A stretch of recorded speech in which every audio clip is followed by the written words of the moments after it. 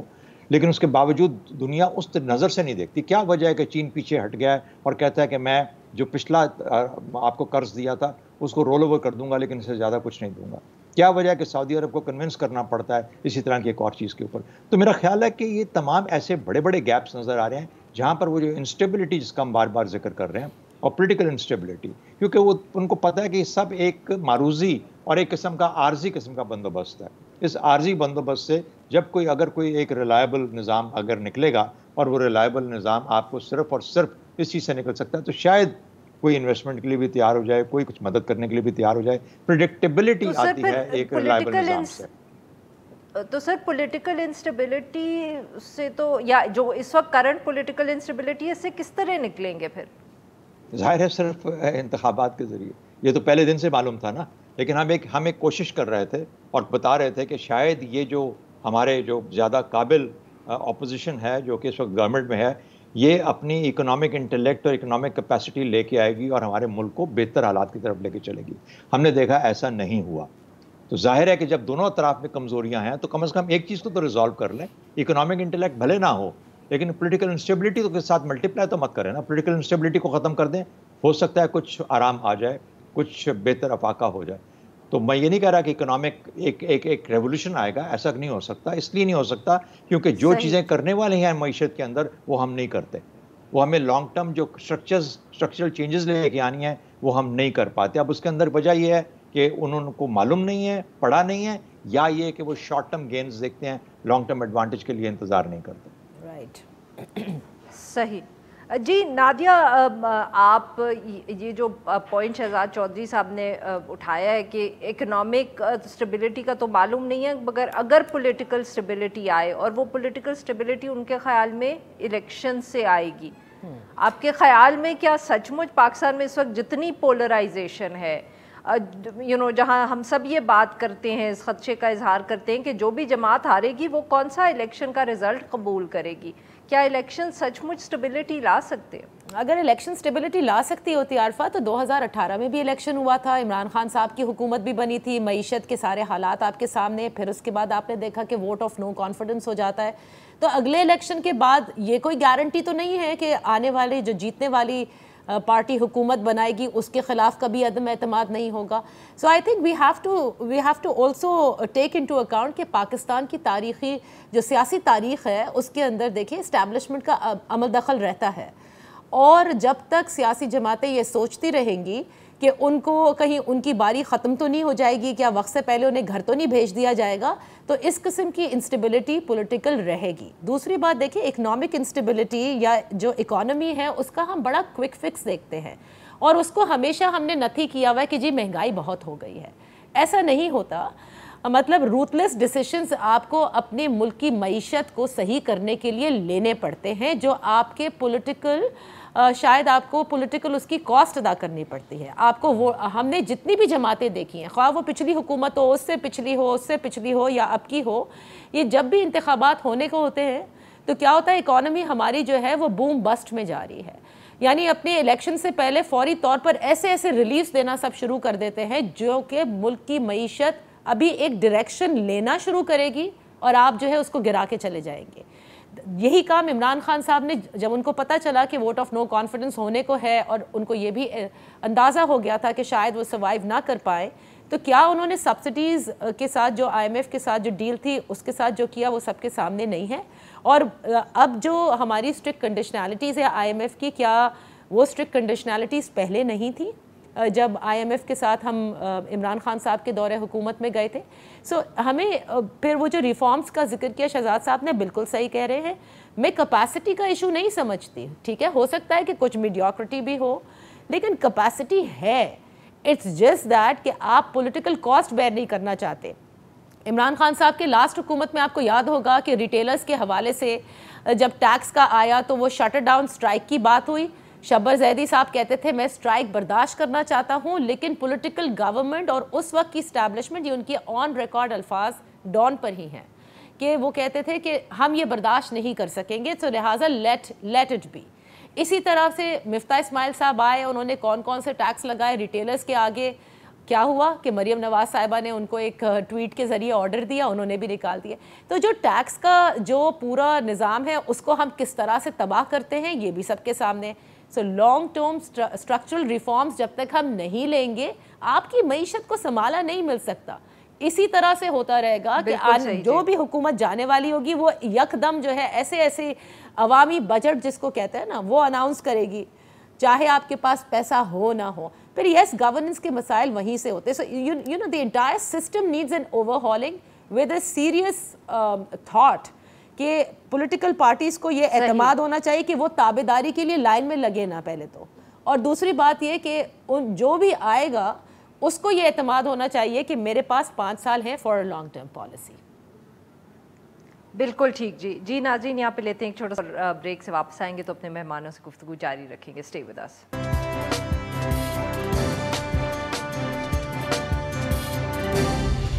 Welcome back ناظرین، ہم گفتگو کریں شہزاد چودھری صاحب سے، حبیب اکرم صاحب سے اور نادیہ نقی صاحبہ سے، اور ہم اوور آل جو سیاسی صورتحال ہے اس پہ بات کریں۔ حبیب صاحب، اب تک تو گفتگو اتنی ڈپریسنگ ہوئی ہے کہ میرے خیال میں اگر کوئی غلطی سے بھی شو دیکھ رہا تھا تو وہ اب تک اس نے کہا ہوگا کہ let's watch something else.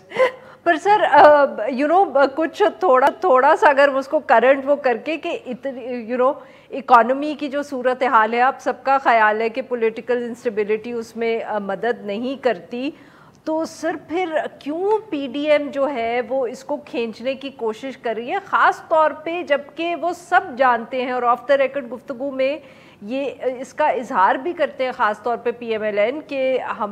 ہمیں بہت نقصان ہوا ہے یہ جو ہمیں مشکل فیصلے آئی ایم ایف کی وجہ سے کرنے پڑے ہیں، تو وائی کنٹینیو دس؟ یہ کوئی منطق تو اس کی سمجھائے۔ ایک تو یہ ہے کہ پولیٹیکلی اب ان کے پاس کوئی چانس نہیں رہا کہ وہ یہاں پہ بیچ منجھدار میں چیزیں چھوڑ کے چلے جائیں، اب وہ جو کچھ کر سکتے ہیں وہ کریں گے، اور ان کے پاس پولیٹیکل اس کا جو انہیں فائدہ زیادہ سے زیادہ یہ ہو سکتا ہے کہ وہ مزید 10 مہینے حکومت میں رہیں، بس اس سے زیادہ تو ان کا کوئی فائدہ نہیں ہے۔ اس کی وجہ یہ ہے کہ دنیا بھر میں پریکٹس یہ ہوتی ہے پارلیمنٹری سسٹم میں کہ جب عدم اعتماد آتی ہے تو اس کو الیکشن فالو کرتا ہے۔ عدم اعتماد ایک حکومت کو ہٹا کے دوسری حکومت بنانے کا نام نہیں ہوتا، بلکہ ایک حکومت کو ہٹا کے الیکشن کروانے کا نام ہوتا ہے۔ اب انہوں نے اس پوری پریکٹس کو، ڈیموکریٹک پریکٹس کو الٹا کر دیا ان دا نیم آف کانسٹیٹیوشن، اور ہمیں یہ بھی پتا چلا کہ ہمارے کانسٹیٹیوشن کے اندر بھی، یعنی اسی سے لوگوں کو پتا چلا، ہم جیسے تو پہلے چلا رہے تھے کہ کانسٹیٹیوشن کے اندر بھی کچھ خرابیاں موجود ہیں جن کو درست کرنا ہے، تو لہٰذا اب تو ان کے پاس کوئی راستہ نہیں ہے۔ یہاں سے اب سوال یہ پیدا ہوتا ہے ہم سب نے کیا کچھ سیکھا؟ اگر ہم نے کچھ سیکھا ہے تو وہ زیادہ سے زیادہ 2 سبق ہو سکتے ہیں۔ نمبر 1، ایک تو یہ ہے کہ چلتی ہوئی حکومتوں کو گرانا نہیں چاہیے اور بالخصوص مار باندھ کے کوئی اتحاد نہیں بنانا چاہیے، سٹیبلٹی بہرحال پے کرتی ہے۔ نمبر 2،